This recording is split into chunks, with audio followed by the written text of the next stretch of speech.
So I didn't actually post an October wrap up, but we are going straight into the November one, I think. There are a couple of books from October that I would quickly like to mention as standouts, but I talk about them in more detail in my witchy reading vlog. Unfortunately, I recorded a video and then I watched it through and I just looked so exhausted post-COVID that I just didn't want to edit it and then post it on here. So the book that I would like to mention, or the books, the first one is The Secret Society of Irregular Witches. I gave this one 5 stars. I'm going to talk about it more in my 5-star reads or best books of the year video, but this one briefly was stunning, absolutely wonderful. This follows a young witch called Mika who is an orphan, and she was raised by this head witch whose name I can't remember. She's like the leader of the coven. And Mika has been told that she should keep her powers to herself. Witches should be very secretive. They shouldn't gather in large numbers either, because then things can go wrong. Mika is then called to a house by an old man who says that he is raising or fostering 3 young witches who are children, and they're really struggling with their powers. So they would like Mika to come to this house and help like train them to get better, or help them train themselves to use their powers properly. And Mika is hesitant at first, but then she goes over there, she meets a hot librarian, but the more important thing is that she finds a family there, and that's something that she's never had before. And it's just such a wonderful story. I want to reread it. I loved it so much, and I would recommend this to absolutely everyone. It's a beautiful, beautiful story, and I wanted to mention it because I didn't get a chance to at the end of October. But I will be talking about this more in my best books of the year video. Another book that I would like to mention that I will also probably talk about in my best books of the year video is Heads Will Roll.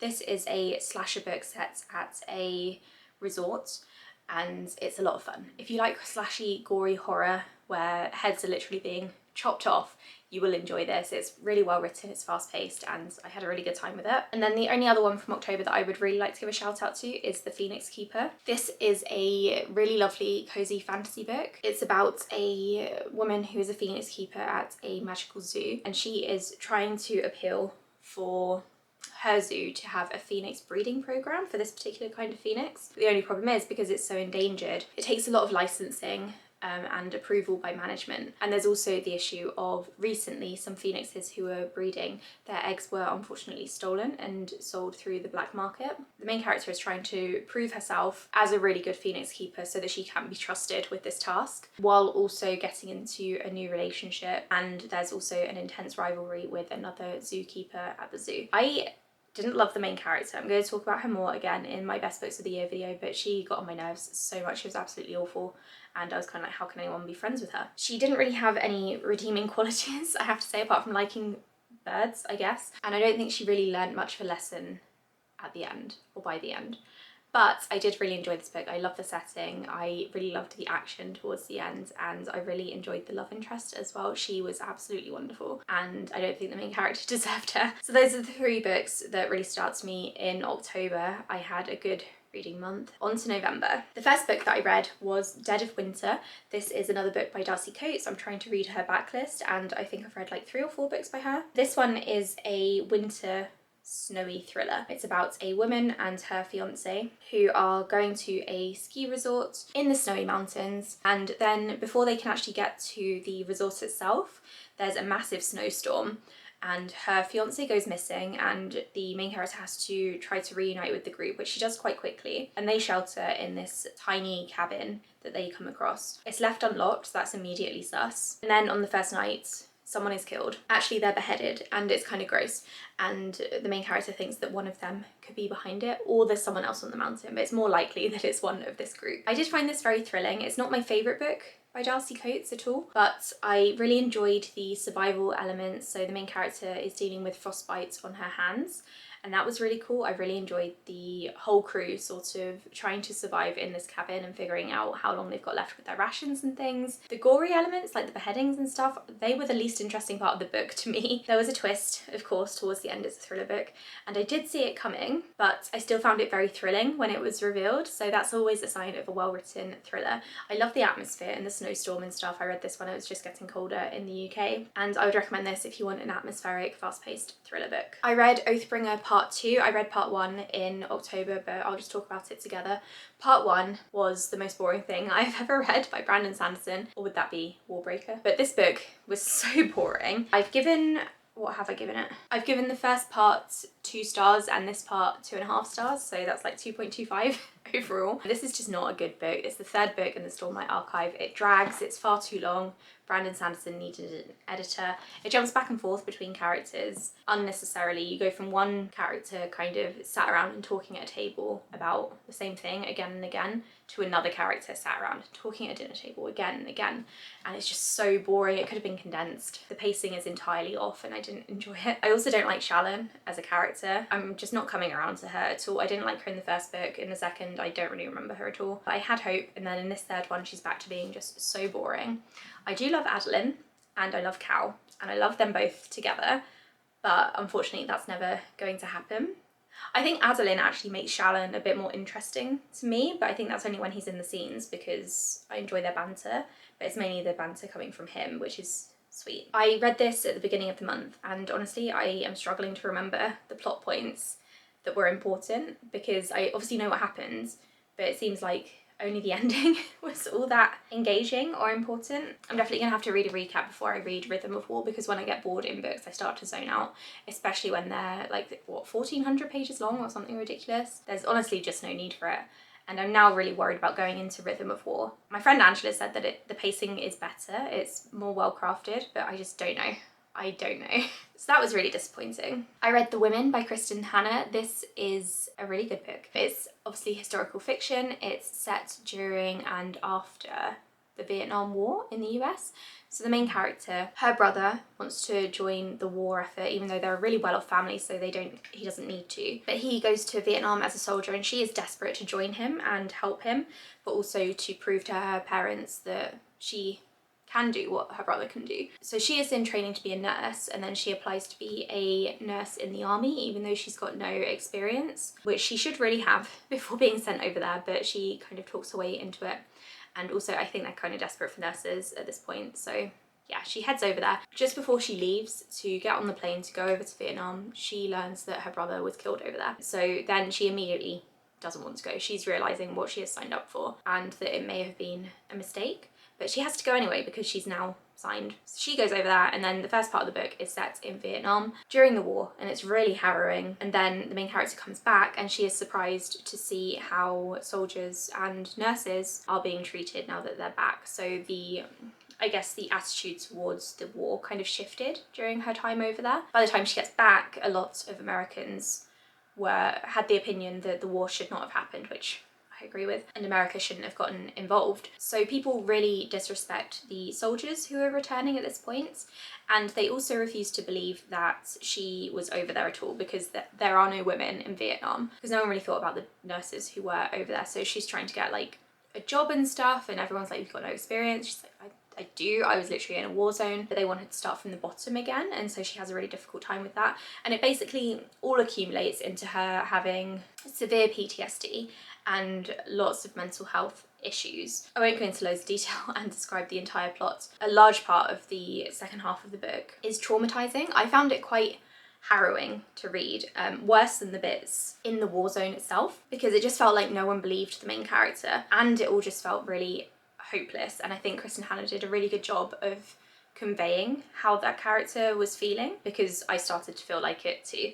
So I really enjoyed this book in a way. I found it really interesting, especially because prior to reading The Mountains Sing, I didn't really know much about the Vietnam War, and since I've read that, I've done a little bit more reading. And now reading about the war from an American's point of view, particularly a female American nurse's point of view, it was very interesting. So it's definitely something that I would like to continue reading about. I would actually say that The Mountains Sing pairs really well with this one because there are two sides, obviously, of the war, and it's showing how different women are impacted by the same war and how different and similar those experiences can be. So I would actually recommend reading The Mountains Sing if you're planning on reading this one. I would read The Mountains Sing first, I think, and then read The Women, just for like the top tier experience. Then I read When the Moon Hatched, which was a completely different vibe. This is a romantasy book. It follows a main character called Rave, who is a bounty hunter, essentially. And at the beginning of the book, she's hunting a really awful guy, and she comes across who she later learns to be a king. In this world, there are 3 brothers who are the kings of 3 kingdoms, and this king that she meets is one of them. His name is Khan, and he turns into the love interest. My issue with him is that his name is King Khan, which, yeah. So she meets him, and that is while she is in prison for going after this awful guy. Khan, because he's, I guess, a nice guy and interested in her, he helps her escape her imprisonment and her sentencing, and he takes her back to his kingdom. And then from there, she starts to learn more about him, more about the way things are working, and starts to put a bit of a plan together on how she can take out the other kings. I have to admit, the start and the ending to this book are both kind of slow and they go nowhere. The middle of the book is very, very interesting. What I particularly liked about this book was the diary entries by a princess. I can't remember her name, it's like Elwyn or something. There are diary entries which show her journey before this book even started, and she tamed a dragon along with her brother, and then her whole family were killed, and she, the princess, was betrothed to one of the kings who now rule these kingdoms, and her kingdom was basically taken away from her. So there's a little bit of a mystery throughout this book as well. I clocked on like really quickly, and you probably will as well. It's like, I'm not bragging or anything, but I did enjoy the little bit of the mystery, and I liked seeing how everything was connecting together. When the main character finally figured something out, it was a moment where like I was cheering basically, because it took her long enough, but also it was really nice that she was finally like on the same page. My favourite part of this book was the relationship or bond between the princess character and her dragon. It was absolutely beautiful, and I need more dragons in the sequel, please. That entire thing was absolutely heartbreaking, and I think the dragons were the best part of this book, and the lore of the dragons when they're about to die, they solidify and go up into the sky and turn into the moon, or a moon. So this world has loads of moons who used to be dragons, but now these dragons are falling to earth and causing destruction, and no one really knows why. So yeah, I loved the dragon in this one. I can't even remember the dragon's name. I can't remember any of the characters' names really, apart from Khan and Rafe. Yeah, this wasn't a bad book at all. It was a little long, and like I said, the beginning was really slow, and then the ending was slow again, and then kind of fizzled out. But I did enjoy it, and I'm kind of invested now, so I'm going to carry on reading this series when the next one comes out. I'm only going to give it 3.5 stars because it's not amazing. My critical mind cannot give it higher than a 3.5, I'm afraid, but it's a fun book and I'd recommend it. I read The Storm We Made. This is a historical fiction book set in Malaysia during World War II. It's during the Japanese occupation. It follows a main character. It follows several main characters from the same family, but the main character is called Cecily, and she is the housewife. And this book is told in 2 different timelines. So it starts off with the like present day, being World War II, after Japan has invaded Malaysia, and the main character is feeling a lot of guilt, and then you go back in time and you realise why, because you follow the lead up to her basically betraying her country, and she starts working with a secret agent kind of character. I don't really know what you'd call him. So he's kind of infiltrating and trying to get government information, and she's helping him. And then in the present day, she realises how this all affects her family. I have mixed feelings about this book. So I enjoyed the setting and the historical element, but I didn't like the way the characters were treated. And I know it's a war book, so it's going to be absolutely devastating the entire time. That's fine. But I didn't like that it was just one thing after another, bam, bam, bam, bam. And anything that you thought could happen to these characters, anything awful, it would actually happen. And I didn't love that the guilt was so much on this main character's shoulders, and she never really got any relief from that. So it's really quite a dark and upsetting book, and I don't really feel like I got much out of it because of that, because there was just no hope. It was just dark and awful the entire time for everyone. So that was disappointing, but as a debut, it was quite good, and it kept me reading. I read it in less than a day, so I gave it 3 stars. Okay, my camera battery ran out, but I think I mainly got this back where it should be. The next book that I read was an audiobook, and I gave it 5 stars. I'm just going to put it out there immediately. I read A Dowry of Blood. I loved it. I don't really know what else to say. So this is the story of a woman called Constanta who meets a vampire who is clearly meant to be Dracula, but he is never named because he doesn't deserve to be. He turns her, and then she spends the next few centuries living as a vampire and essentially living with his abuse. It's a really, really dark story. It's a dark relationship. It's absolutely awful. You're not meant to like him. In the end, it's about all of the people who were affected by him and mistreated by him coming together, taking their power back. It's a really quick read. It didn't take me long to listen to at all. The audiobook is really, really short. There's also a short story at the end, which follows another vampire. What I really enjoyed about this one was that the main character had such complicated feelings towards Dracula, and the author managed to convey those feelings very, very well. I feel like she managed to really understand and then write the portrayal of abuse that the main character was suffering, and how there are like ups and downs. Sometimes things are absolutely fine and then suddenly there would be a switch, and how the main character was always on edge around him even if she didn't realise. And then towards the end it just takes one thing after all of this build up to finally snap. It seems like a small thing, but as I said, there's a lot of build up and it takes a long time for the main character Constanza to realise what's happening, because she is just so controlled and manipulated by this man. It was a difficult read to listen to, particularly on my commute, but that's my audiobook listening time. But it is very well written, very well narrated as well if you listen to the audiobook, and I absolutely loved it. So 5 stars to this one. I cannot recommend it enough. Obviously, trigger warnings for everything that I just mentioned. Don't pick this up if you think that might get to you. I personally was able to handle it okay. So I'd recommend this one. I'm really interested in reading more of S.T. Gibson's stuff.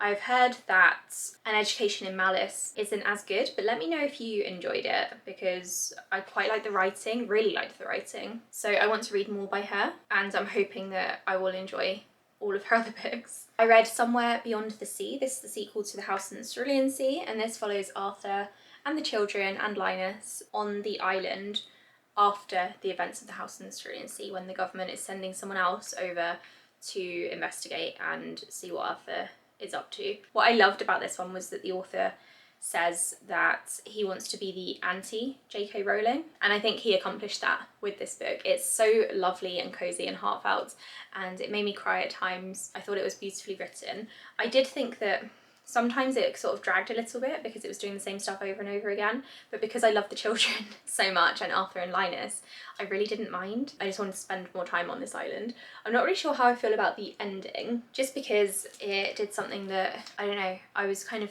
yeah, like, shrug, but it wasn't bad by any means. It was just not the way that I wanted the book to end. As always, I love following the children in this. Theodore, I feel like there could have been more of him because he is one of my favourites, but I really liked Lucy in this one. There's a new character called David who is a Yeti, and he is also quite wonderful as well, especially because he spends half of this book pretending to be a 40-year-old man. It's very humorous and magical and just lovely, so I would recommend. And then the final book that I read in November is one that I just finished listening to, and that is Disney High.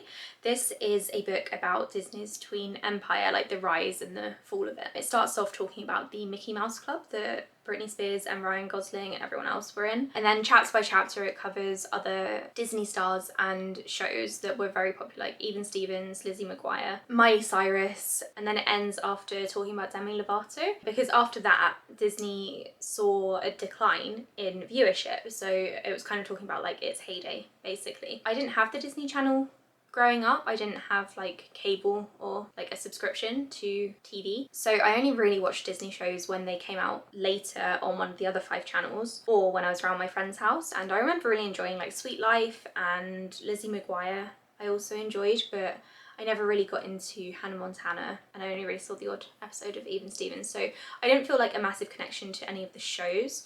But I have read a lot about the stars because I am subscribed to quite a few gossip sites on Reddit, subreddits rather than gossip sites, and I used to read Oh No They Didn't religiously just because I enjoy the drama. So I was quite invested in hearing about what happened to them and how they were like backstage behind the scenes and stuff, and how they also got into their shows, like how Disney found them.